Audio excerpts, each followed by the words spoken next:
दाता दयारा कर दे निभारा, रख कर चरण में कर दे निहारा। दाता दयारा कर दे संभारा, रख कर चरण में कर दे निहारा। तेरी दया हो तेरा करम हो हम सब पे दाता, तेरा करम हो हम सब पे दाता, तेरा करम हो चरणों में तेरे हम शीश नवाए, शीश नवाए। दाता दयाला कर दे संभाला, रख कर चरण में कर दे निहारा। सुख दुख में स्वामी समता हो मन में, सुख दुख में स्वामी समता हो मन में। मन हो न चंचल सुमिरन भजन में, मन हो न चंचल सुमिरन भजन में। जीवन धारा मेरा तू है रखवाला, तू है रखवाला। दाता दयाला कर दे संभाला, रख कर चरण में कर दे निभाना। राधा स्वामी। मेरे पूज्य गुरु भाई गुरु बहन जी और गुरु स्वरूप भाई और बहनों के चरणों में नमस्ते। आज बसंत पंचमी का दिन पर्व है, बहुत अच्छा पर्व है। आप सभी जानते हैं कि इसी पर्व से हुजूर शालिग्राम बहादुर उनकी प्रार्थना पर स्वामी जी महाराज ने ये सत्संग आम किया। इससे पहले खास लोगों के लिए था, उनके रिक्वेस्ट पर उनकी प्रार्थना पर ये सत्संग को आम किया गया है। इसलिए उसकी महत्व है, स्वामी जी महाराज की दया है, कृपा है। उनके रेडिएशन है जो जब से अब तक हमारी ज़िंदगी सुधारता आ रहा है। अरे भाई, इससे हटके और एक आज जो पुण्य पर्व है वो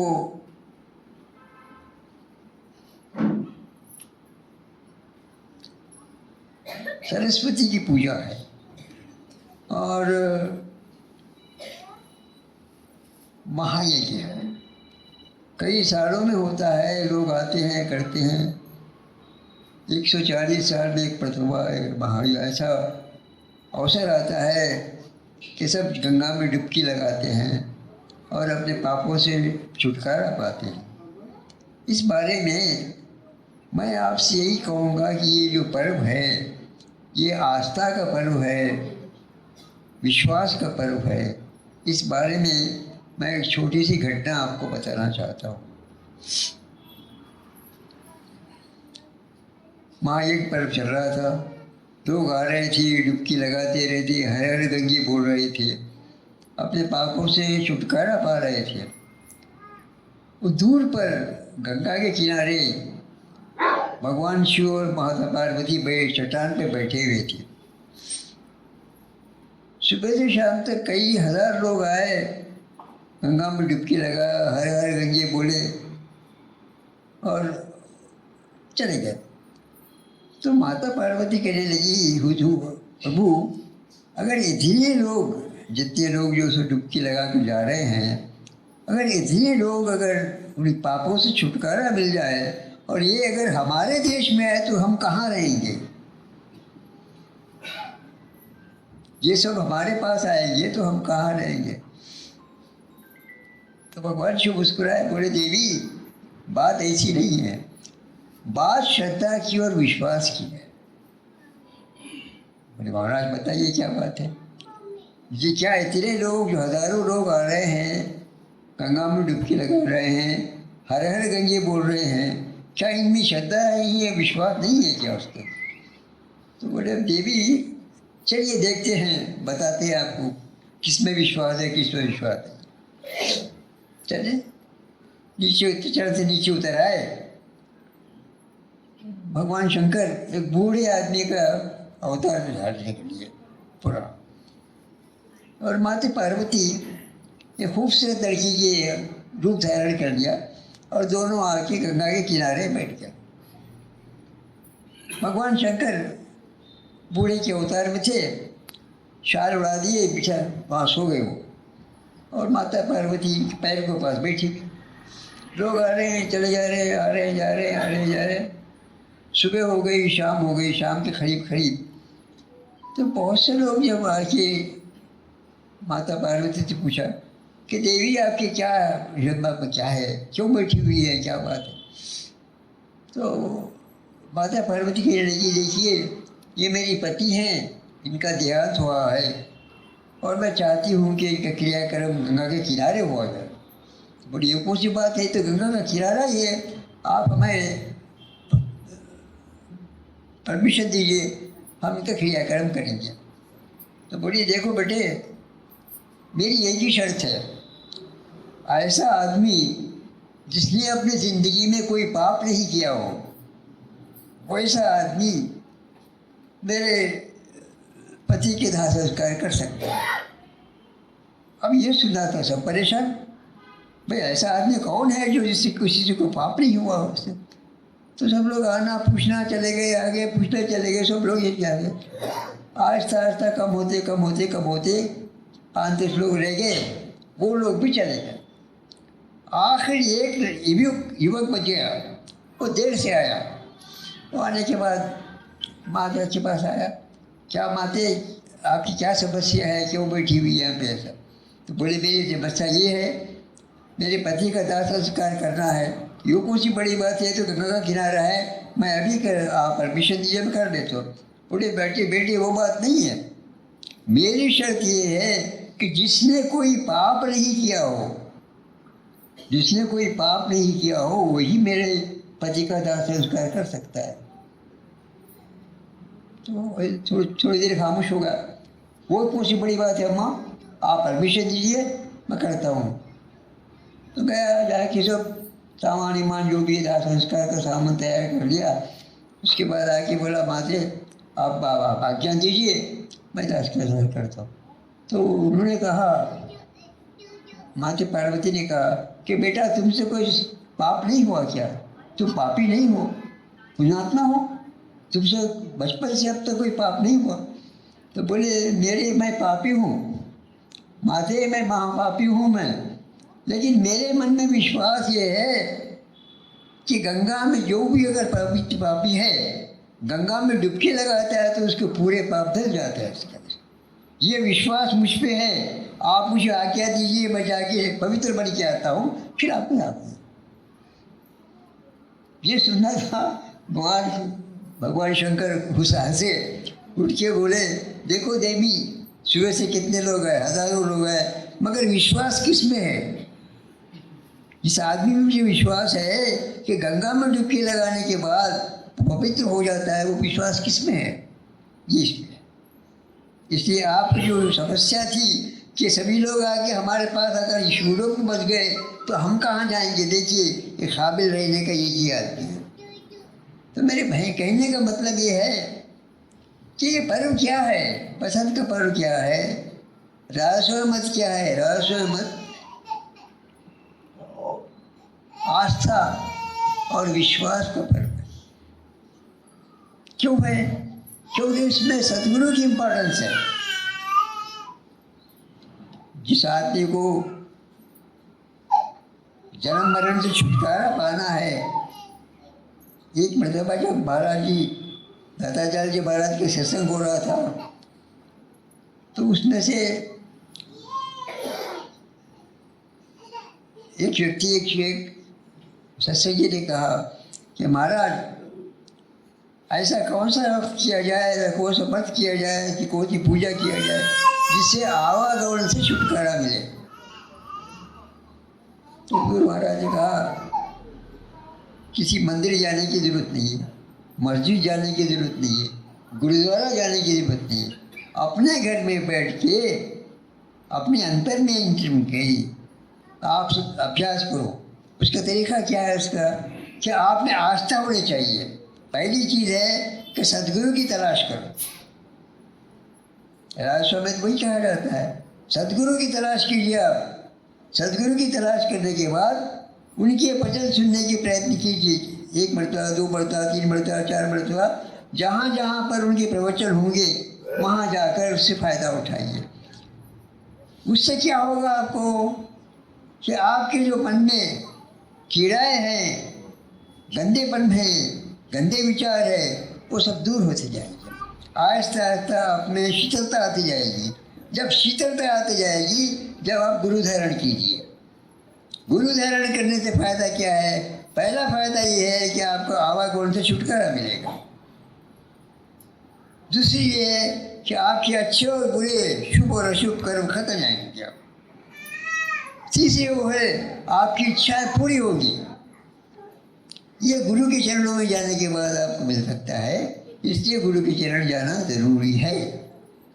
ये शिक्षा उन्होंने दी और वही शिक्षा अब तक चली आ रही है। स्वामी जी महाराज ने जो शिक्षा दी, उनका जो रेडिएशन है, हुजूर महाराज जी है, दत्तात्रेय जी महाराज का है, उसके बाद जितने संत मत के गुरु आए हैं सभी ने इसे शिक्षा दी कि अपना आप करो, सत्संग करो, सदगुरु की खोज करो। अगर सच्चा किस्मत से सच्चा सदगुरु मिल गया आपको, तो समझो कि आपका आवागमन मिट गया। सिवाय इसके आवागमन मिटने का दूसरा कोई तरीका नहीं है। पापों से छुटकारा मिलने का कोई दूसरा तरीका नहीं है इसमें। लोग समझते हैं कि भाई गंगा में डुबकी लगा लिए, तीर्थ स्थान गए, संतों के पास गए, संतों के पास गए, हमारे पाप कट गए। नहीं, बिल्कुल नहीं होगा। उसमें पाप कटेंगे तो सदगुरु की दया से कटेंगे इसकी तरह। तो इसलिए मैं आपसे यही कहना चाहता हूँ कि अपने आप को, अगर हमारे मन में इच्छा है, ये कामना है कि आवागमन से छुटकारा मिले, पापों से छुटकारा मिले, परेशानियों से छुटकारा मिले, उसका एक ही हल है दाता का शरण। सदगुरु को तलाश कीजिए। अगर सदगुरु किस्मत से मिल गए, उनके चरण पकड़ लीजिए। उनके चरण क्या है? कहा गया है कि सदगुरु के चरण रोशनी है, प्रकाश है इसके अंदर। तो मेरे भाई, ये कहने का मतलब ये है कि जो शिक्षा दी गई है, पहले से जो शिक्षा आ रही है, अब तक जो शिक्षा चल रही है, हर संत मत में वही सदगुरु वही शिक्षा देते हैं कि भाई अपने आप को ठीक करो उसके साथ। तो मेरे कहने का मतलब नहीं, मैं आप लोगों का ज़्यादा समय लेना नहीं चाहता। उसमें एक चीज़ मैं आपको बताना चाहता हूँ। हुजूर महाराज के गुरु, दाताचार्य जी महाराज के गुरु राय सालिग्राम बहादुर, तो उनके बारे में महाराज जी जिक्र करते हैं सत्संग में। एक मरतबा शाम का वक्त था, गंगा के किनारे दाताचार्य जी महाराज चहलकदमी कर रहे थे। शाम का वक्त था, सूरज ढलने वाला था। तो थोड़ी देर के बाद सूरज ढल गया, अंधेरा हो गया। तो स्वामी दाताचार्य जी महाराज के मन में ये ख्याल आया कि सूरज ढलता क्यों है? ये शाम में क्यों ढलता है? ये सुबह से शाम तक ढलता नहीं है, और ढलता क्यों है? तो सोचे सोचे सोचे, वो समझ में नहीं आया कुछ। तो घर को आए। घर को आने के बाद सूरज अब सुबह ध्यान में भजन में बैठ गए। बैठने के बाद ऊंचे स्थान में चले गए। उनको ऐसा मालूम हुआ कि जो शरीर आत्मिक शरीर है, क्योंकि भाई साहब उन्होंने व्याख्या की है, महाराज ने व्याख्या की है किसकी थी बॉडी होती है क्या है, तो उनको ऐसा मालूम हुआ है कि उनकी जो आत्मिक जो प्रारंभिक फिजिकल बॉडी है, फिजिकल बॉडी अभी चली गई और वो कॉस्मिक बॉडी में एंटर हो गया। फिजिकल बॉडी एक है, कॉस्मिक बॉडी एक है, स्पिरिचुअल बॉडी एक है। तीन तरह की चीज़ें हैं। फ्यूचर बॉडी का भाई जब आप और हम बैठे भी हैं, ये फ्यूचर बॉडी कहलाती। आदमी का जब अंत हो जाता है, आत्मा शरीर से निकल जाती है, तो वो फिजिकल बॉडी नहीं रहती, कॉस्मिक बॉडी में आती। एक शर्त रहता है, खाली धुआं होता है, उससे अगर कोई निकल गया वहाँ पे, अगर उसका दूसरा जन्म नहीं है तो उसमें भी उन्होंने दिए क्या होगा उसमें कि आदमी का अगर दूसरी जन्म लेने का है तो आत्मा शरीर को छोड़ने के बाद वो 1 महीने तक उस जगह रहती है, जिस जगह उसका निवास स्थान है, 1 महीने तक वहाँ रहती है, ताकि इस बीच में ये तय हो जाए कि उसके क्या दूसरा जन्म लेना है कि दूसरा जन्म लेना नहीं है। अगर दूसरा जन्म लेना है तो दूसरा जन्म कहाँ जाएगी वो रहेगा। दूसरा जन्म लेना नहीं है इसमें, तो उसके बाद क्या है, उसकी हालत क्या होगी कि वो आकाश में मिल जाएगी। वो क्या है, क्या वो कुछ नहीं है। आत्मा क्या है, इसमें कुछ ठोस के नहीं है, उसके अंदर हवा है, कॉस्मिक बॉडी है। वो कॉस्मिक बॉडी क्या हो जाएगी, वो उसको स्थान हो जाएगा उसका, वो संसार में मिली और सबके साथ जैसे चंद्र घूम रहा है, वो भी घूमते घूमते घूमते घूमते खत्म हो जाएगी इसके। तो मेरे कहने का बात मैं आपसे यही कहना चाहता हूँ कि दादाजी जिनकी दिमाग में ख्याल आया कि भाई जाते क्यों हो इसके अंदर, सोच के आके भेजे। उनको थोड़ी देर बैठने के बाद ऐसा महसूस हुआ कि इनकी फिजिकल बॉडी दूर हो गई है, कॉस्मिक बॉडी है। जैसे ही इनकी कॉस्मिक बॉडी हुई, उन्होंने देखा कि सामने से कोई साहब आ रहे हैं, बिल्कुल रोशनी पूरे जिस्म से उसकी रोशनी निकल रही है और हंसते हुए आए। आने के बाद दादा दयाल जी यही बोले कि हुजूर आप कौन है, क्या है। तो उन्होंने बोले दयाल जी क्या भूल गए, शाम में क्या बोले थे आपने शाम में क्या सोचा था कि सूरज क्यों डूबता है इसके अंदर। आपको जवाब नहीं मिला इसके अंदर, आपका जवाब देने के लिए मैं आया हूँ। असल में कौन थे, हुजूर महाराज थे। हुजूर महाराज के दर्शन हुआ वहाँ पे। तो बोले कि आप आ रहे हैं किधर से, कैसे आए इसके अंदर। तो उन्होंने बोले कि देखो दयाल, मैं आपको ये समझाना चाहता हूँ कि अगर कोई आदमी हमेशा आपके साथ रहो तो उसकी वैल्यू ख़त्म हो जाती है। कोई आपके साथ हमेशा रहता है तो उसकी वैल्यू ख़त्म हो जाती है। इसलिए मैं फिक्स पीरियड में रहता हूँ। जब फिजिकल पॉजिटिविटी तो सूरज की तरह मैं चमकता हूँ, और जब शाम हो जाएगी तो मैं हमारे चाहने वालों से मैं दूर हो जाता हूँ, ताकि उनके दिन में दूसरे दिन उनको देखने की आदत पड़ जाए। उसके पूछे कि भाई सूरज कहीं गया है वहाँ पर इसके तक।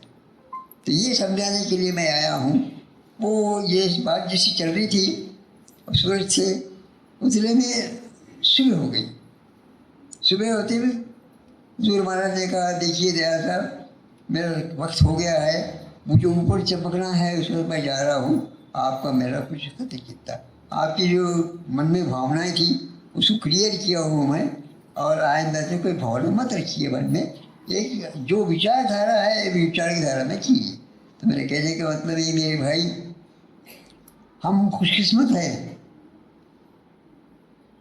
ऐसे लोगों की, ऐसे महात्माओं की चरण में मिली है। इसके अंदर इसका फ़ायदा उठाइए, जहाँ तक हो सके वहाँ तक अपने आप को शुद्ध रखिए, अपने आप को शीतल रखिए, अपने आप को मालिक के चरणों में प्राप्त कीजिए। इसके अंदर सब कुछ मिलता है।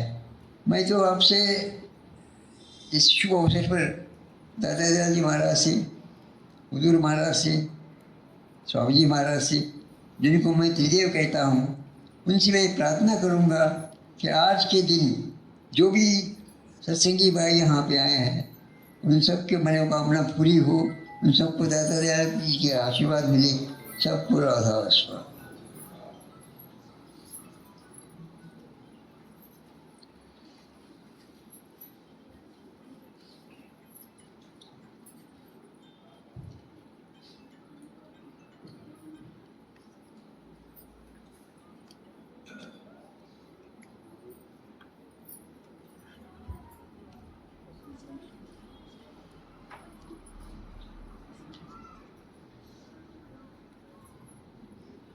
शरण शरण के वंदनानित कोई और न काम। गुरु बसोचित आए मेरे बख्शतो निज नाम। तेरी शरणागत हुआ फिर किसकी राटूं आस तो तेरी दया के जब सिरा